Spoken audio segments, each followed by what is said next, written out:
Courage. Courage is the key to life itself. There are a lot of people who are born in situations where they say, well, I'll never get out of this. So they won't. I say to people who say, well, I would like to have done so and so and so. So, well, you could have done it. So, well, I couldn't get out of here. Man, the bus runs every day. Do something new.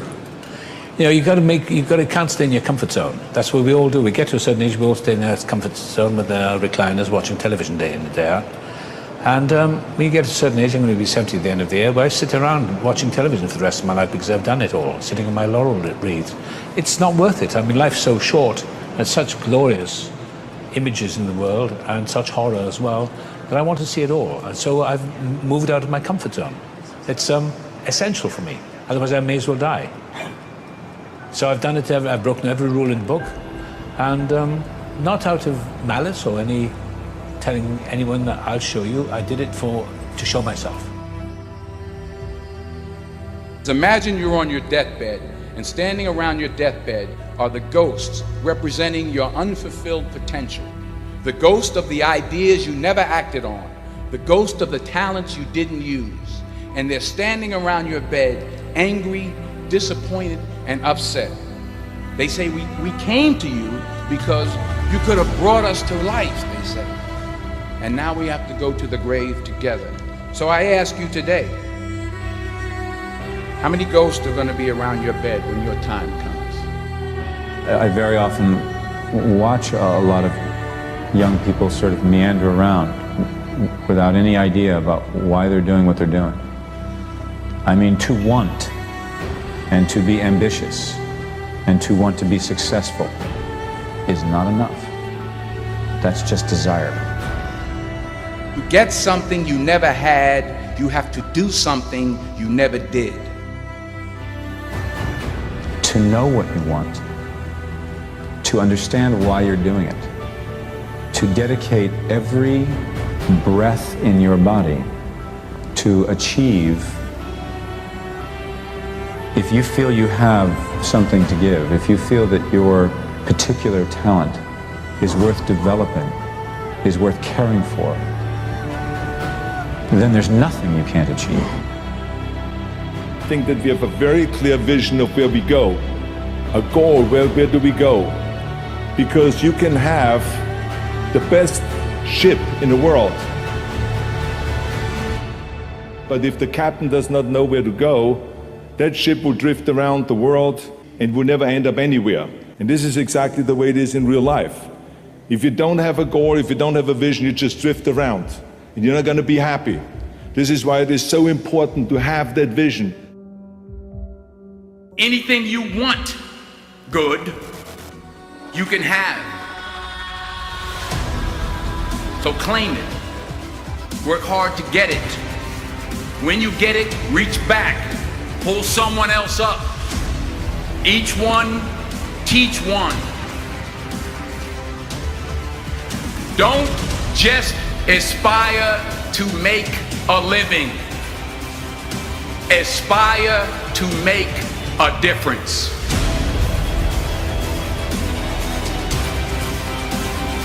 You already know who you are. And that peace that we're after lies somewhere beyond personality. Your need for acceptance can make you invisible in this world. Don't let anything stand in the way of the light that shines through this form. Risk being seen in all of your glory. It's our intention. Our intention is everything. Nothing happens on this planet without it. Not one single thing has ever been accomplished without intention. Picasso was reputed to have, it's just a wonderful thing. He says, if they took my paints away, I use pastels. If they took my pastels away, I use crayon. If they took my crayons away, I'd use a pencil. If they stripped me naked and stuck me in a cell, I'd spit on my finger and draw on the wall. It's very important to have something like that, I think. You're very lucky to have that.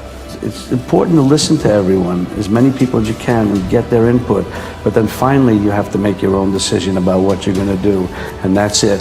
That's what you feel, and that's it. And that's the most important thing. I think the most important thing, because that's where the uniqueness comes in, because it's you. You've done it. It's your thing. It's not anybody else's. It's your choice. I found that nothing in life is worthwhile unless you take risks. Nothing. You are ready and able to do beautiful things in this world. You will only ever have two choices, love or fear. Choose love, and don't ever let fear turn you against your playful heart.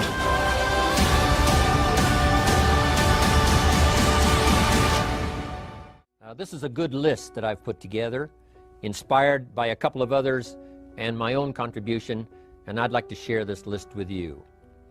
First, learning the power of purpose. A person who has purpose in their life, they have something to go for, some meaning. One writer described it, for some people it becomes a magnificent obsession. And for you and I, maybe it doesn't need to be that dramatic as a magnificent obsession. But it has to be something that does something to us, something that pulls us, especially into the future. You know, there are many influences on us. One is the influence of the past. Some people are always pulled back by the past. Some people are always pulled aside by the distractions. But here's what's powerful. If you have a list of high purpose in your life, it pulls you toward the future. And the more powerful the purpose is, the stronger it pulls. And here's the other great advantage if you have purpose for the future. It pulls you through all kinds of challenges and all kinds of difficulties. If you don't have these strong purposes for the future, it's easy to get swallowed by a bad day. It's easy to be almost annihilated by a poor month. And it's easy sometimes to almost disappear beneath the waves of a year that goes backwards if you don't have something to pull you beyond that year. So if you want something to pull you through all kinds of challenges, all kinds of difficulties and things that come at you, you got to have something on out there, beyond today, beyond next week, beyond next month, beyond this year, that pulls you into the future. And the clearer it is, the stronger it pulls. The more dynamic it is, the more it affects your life, your spirit, your heart, your soul. It also creates imagination. It gets your mind working on how to achieve that purpose. And if your mind will work, and if your heart works, and if your spirit works, and if you have good input, like good ideas, I'm telling you, there isn't anything you can't accomplish. So that's one of the great powers that'll make a variable of you, and that is purpose. Here's the next one, self-confidence. Where does self-confidence come from? And this is the best advice I can give you on that. Not neglecting, first of all, the small daily disciplines. Self-confidence really comes from feeling good about yourself. And one of the best ways to feel good about yourself is at the end of the day to know that you poured it on. You did your best. If you conducted a meeting, you did the best you could. If you made a phone call, it was the best phone call you could possibly make. If you wrote a letter, it wasn't a casual letter, it was your best letter. At the end of those kind of days, when you feel good about yourself, self-confidence starts to rise. You know that if you can have this kind of a good day, you can have another one the next day, and those days become the weeks become the months, and the month becomes a powerful year. Self-confidence comes from the lack of neglect. If you will not neglect to do the small daily disciplines, that's where self-confidence comes from. Part of good health is self-confidence. I know I'm going to be healthy. I take the Herbalife products. I eat the apple a day. I walk around the block. I do the jogging on the beach. At the end of the day, when you've really poured it on and you've done all the stuff, self-confidence grows. That self-confidence affects your health. It affects your future. It affects your psyche. So this is true. One of the great powers is self-confidence. Self-confidence means willingness to do whatever it takes to achieve. Some people say, well, I'll do it for a little while and see what happens. You know, I'll try a couple of things. If that doesn't work, I'm out of here. And all of us know that that kind of person doesn't have much of a future. But if you're willing to do whatever it takes, if I have to learn a couple of things, I will learn those things. If I got to learn 5 or 6 things, I'll learn all 6. If I have to take an extra class, I'll take an extra class. If I've got to read the books, I'll read the books. If I have to consult with people who know more than I know, I will do the necessary consulting. Whatever it takes, I will do. That starts to develop unbelievable self-confidence. Self-confidence also comes from the ability to rise above your circumstances, to rise above what happens, the petty little things, the discouraging things that would sink everyone else's ship except yours, that would cause someone else to quit early in the day, but you keep going. That kind of willingness to overcome all circumstances, whether it's the little challenges or the big challenges. If you're willing to do that, I promise you, this kind of power will work for you, and in you, the variable, it'll make a difference. The third on the list I had was enthusiasm. And here's what I wrote about enthusiasm. Enthusiasm that's powerful is mostly enthusiasm that is enthusiasm inside, 90%, 10% outside. We all know what the enthusiasm is like when somebody lets us see their enthusiasm, which is like the 90%, and only 10% of it is inside. But the enthusiasm that really affects people is not just being loud, but the enthusiasm that runs deep, the enthusiasm that comes from deep inside, created by self-confidence, created by purpose, created by genuine willingness to help other people. That kind of enthusiasm, knowing that you're going to get the job done, knowing you're going to affect people, knowing you're going to have testimonials flowing in from all kinds of directions. That kind of enthusiasm. A lot of it is quiet. A lot of it is unheard. And the 10% that's heard, it rings a bell. People call it genuine enthusiasm because they know that what you say in the outward display of your enthusiasm is only a small tip of the iceberg of the enthusiasm you feel inside that really motivates you to do the best job you can. Next on my list to help you become the powerful variable is expertise. Wanting to excel in all of the skills and settling for nothing less than an outstanding performance. If you're willing to be the best in your field, if you're willing to demand of yourself excellence in skills, to be the best that you can possibly be. In the training, do the best you possibly can. In doing a workshop, do the best you possibly can. Developing the skills of using your personality, developing the skills of language, developing the skills of influence, developing the skills of organizing. If you're willing to be an expert in all of the skills, Herbalife has the way for you to invest those skills and not only make a handsome living, not only make a lot of money, but if you would so desire and if it would be your purpose, a chance to make your fortune. Expertise, excellence in skills. Here was the next one on my list, making a powerful contribution to you, the variable, and that is preparation. Well prepared. And preparation, of course, involves a whole lot of things. A big share of our life is preparing, getting ready. When we go to the first grade in school, we're just preparing for the second grade. After we've finished 2 grades, the 2 grades prepare us for number 3. Sometimes it seems like a long, excruciating time. And the time will just seem like it'll never come when we can finally have the performance that we really want. But it takes time to prepare. It takes time to get ready. And the decisions you make in the preparation time, those are the decisions that last for a lifetime. Preparing to have a good day. It's that preparing, maybe the night before, maybe the couple of days before the day that you're going to put everything together. The preparation for a meeting means that you've taken it serious. The preparation for doing a workshop means you're serious about the workshop. You want to make the best contribution.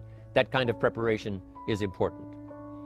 But here's preparation that's very vital, and that is to prepare yourself for success. Life seemingly does not wish to waste success on the unprepared. Life says, why waste a fortune on this person? They're not prepared to do the right things with it. They're not prepared to use it wisely. If a fortune was bestowed upon this unprepared person, it would probably be wasted. The people that could have been touched won't be touched. What could have been done won't be done because this fortune will have been wasted on the unprepared person. So not only look for fortune, not only look for the promise, but prepare yourself and ask of yourself, what can I do to make myself ready? Because remember, life was designed not to give us what we want, not to give us what we need, but life was designed to give us what we deserve. Every value in life must be paid for, and those that pay are the ones that get it. It says those that give receive. Someone says, I wish to receive, I wish to receive. You don't have to concentrate on receiving. Just become a good giver. It says those that search will find. Someone says, well, I need to find some good ideas to help change my life for the future. Then to find good ideas, that doesn't come because you need them, it comes because you search for them. If you want good ideas, you got to go after them. You got to go to the class, you got to go to the workshop, you got to go to the training, go to the book, right? You got to go to the journal, right? Go where good ideas are being taught, go searching, go looking, because good ideas are not going to be wasted on those that are not seeking, searching, well prepared. So, prepare yourself to be ready for fortune when it comes, to be ready for challenge when it comes, to be ready for opportunity when it comes. Opportunity comes along and passes by the person that is not well prepared. I want to prepare myself this year for next year. Yes, I wish to be effective this year, but I'm also thinking of ways, how could I be better? How could my ideas be more powerful? How could they be sharper, more clear? How could I reach some people next year that I perhaps can't reach this year? I haven't reached deep enough into my own soul to affect some people. Some people just pass by and say, hey, what a good speech. But how could I make it stronger than that, deeper than that, more powerful than that? I cannot be as powerful as I could be next year. You know, you can't go to the 10th grade in the 5th grade. You just got to go through the grades. But the more you are prepared, when the 10th grade finally comes, now you can cash in and get 2 times, 3 times, 5 times more value from it by being prepared. I want to do my best this year for Herbalife, but I also want to get ready for next year, 1999. And then when the year 2000 comes, at the turn of the century, I want to be well equipped by language, by instinct, by temperament, by personality, by influence, to really be valuable the year 2000, 2001, 2, 3, 4, 5. That's my goal. I'm sure it's your goal. Now here's the next one. There's great power in self-reliance. Self-reliance means you simply look mostly to yourself.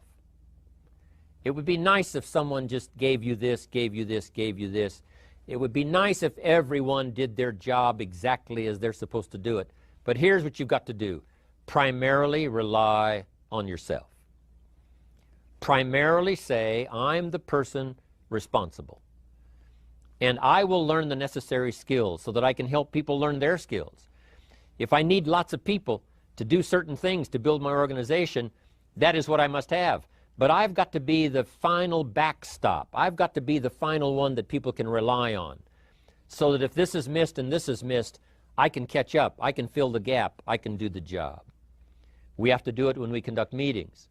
We have to do it when we conduct training. We have to do it when we're in a class of just a few. What someone might have missed, we're there to fill in. Self-reliance. Primarily, we're learning to count on yourself. So that you can do this, never complain and never explain. Here's the next key power, and that's image. There's many parts to image. The image that others see you as, the image you have with other people. And it's very important how other people see you. If they don't see you as a leader, chances are they won't pay attention. If they don't see you as being in control, chances are they won't have the trust. If they don't see you as knowing where you're going, what you want to accomplish, they probably won't follow. But if people can see you, if you have the image of someone that's in charge, in control of your life, your future, your destiny, in control of the situation, if they see that, that kind of image is powerful. It helps to win the day. It attracts other people. People want to be around people that are in control, that are powerful, but they know how to use their power, influential, but they know how to use their influence. That kind of image is important. But here's a very important image, and that is your image of yourself. The way you dress, the way you talk, the way you think, your capacity for learning, all of that is an important image that you have of yourself. The image that you have that if it needs to be learned, you could learn it. If there's a book that needs to be mastered, you could master it. If there's a skill that needs to be learned, why couldn't you get busy now and learn that skill? That kind of self-image, that I am continually trying my best to be the best I can. Because one of the most important places you have to look is into the future, yes. You got to look into the past, yes. You've got to look around, yes. But one of the most important places you have to look is in the mirror. You know, how I appear to other people, that's important. But how I appear to myself is the ultimate importance. That kind of image, to where you'll develop the self-confidence, you'll develop the self-reliance. Now here's another one in my rather short list. The next word is character. Becoming a person of high values, a person of principles, a person of honesty, a person that earns respect. That kind of character. It took character when Mark started to put the marketing system together. How can we have a system that will build in the integrity, that people will know that if this happens, then this will happen. And if this goes wrong, here's the way to fix it. Unless you have the principles and the character and the integrity to put together a viable plan for a wide variety of people, then the system is not going to last very long. And I've been around long enough, and I'm sure you have been around long enough to see a lot of systems that got started, but they failed. And the reason is because they were not constructed with integrity. They were not constructed with character. They were not constructed with doing the right thing. They might have been constructed to take advantage. You know, cash it out as quickly as possible and leave. Mark was involved when others took advantage of him all those years ago before Herbalife. When someone took advantage and didn't have the character, didn't have the principles, and didn't have the character to stay, the character to see it through, the character to do the right thing. So this is important, to develop the character within yourself, that people see you as honest, as fair, willing to do the right thing, willing to be helpful, but always willing to walk the center line, not to pass the line. When we come to an opportunity like Herbalife, especially multi-level network marketing, it is so dynamic, it is so powerful, and it is so possible in fortune making that sometimes people want to speed up the process by cutting the corners, by neglecting to do the right things, you know, to cheat a little here, you know, cross the line just a little bit, because then, you know, it'll grow faster and you can cash in quicker. Not necessary here. Doing Herbalife right will build your fortune longer and stronger than trying to cut the corners and not doing it right.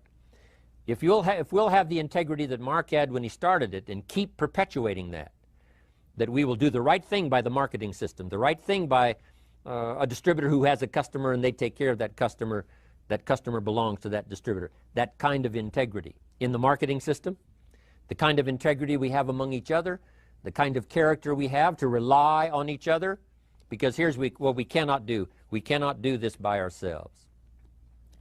Mark's got to count on me. I've got to count on Mark. We've got to count on the president's team. The president's team has to count on the chairman's club for advice and counsel. We have to count on the millionaire team, the tabulator team, the world team. We've got to count on the distributor. We've got to count on the distributor giving the right message to the potential customer.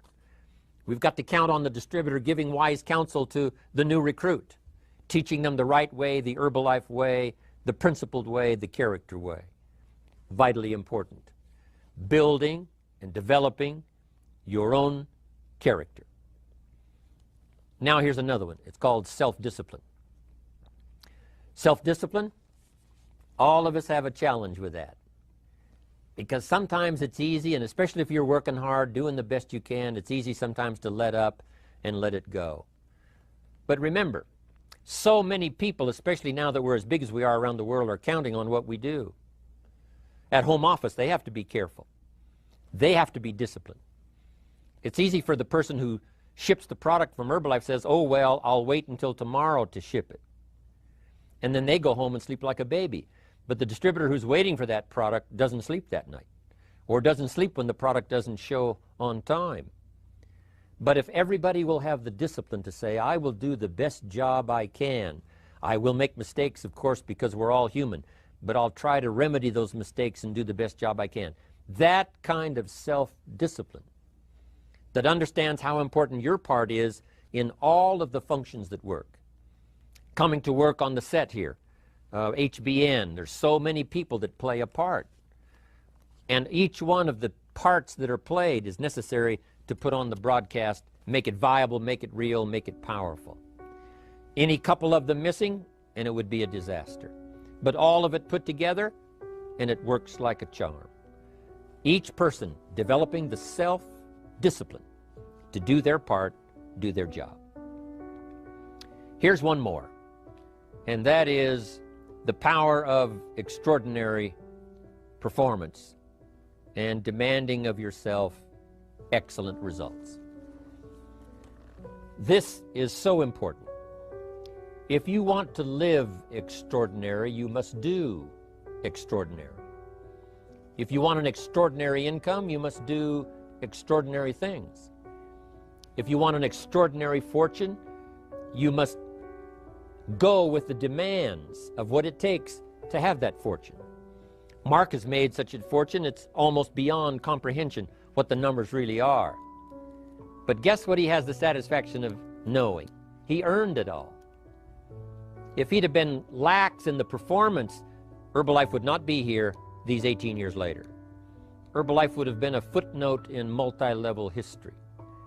But because he performed year after year, the 3rd year and the 5th year, and the 7th year and the 10th year, and the 12th year and the 15th year, and now performing well in the 18th year, I'm telling you, that's what makes it such a viable fortune for Mark personally, of course, because he did the job. If we would ask of ourselves that kind of performance, and you've got to ask it of yourself. You know, I can't ask it of you. I would try to inspire you. I would try my best to share with you what it might taste like, what it's like to finally make your fortune. It happened for me. But here's what you must do. You must demand it of yourself. Society does not demand that you not have a heart attack. But if you want to escape having a heart attack, you must demand it of yourself. Society doesn't demand that you take Herbalife and improve your health. You have to demand it of yourself. Society doesn't demand that you jog around the block every morning. But if you want good health, you must demand it of yourself. Society doesn't demand that you read a couple of books a week and improve your intelligence and your knowledge. That you must demand of yourself. Society does not demand that you build a financial wall around your family nothing can get through. That's not a demand of society. But you must demand it, if you wish it, you must demand it of yourself. Society doesn't demand that you learn a list of 10 skills in order to ensure your own future and the future of your family. Society doesn't demand it, doesn't require it. It is not a law. But if you want the benefit, you must demand it of yourself.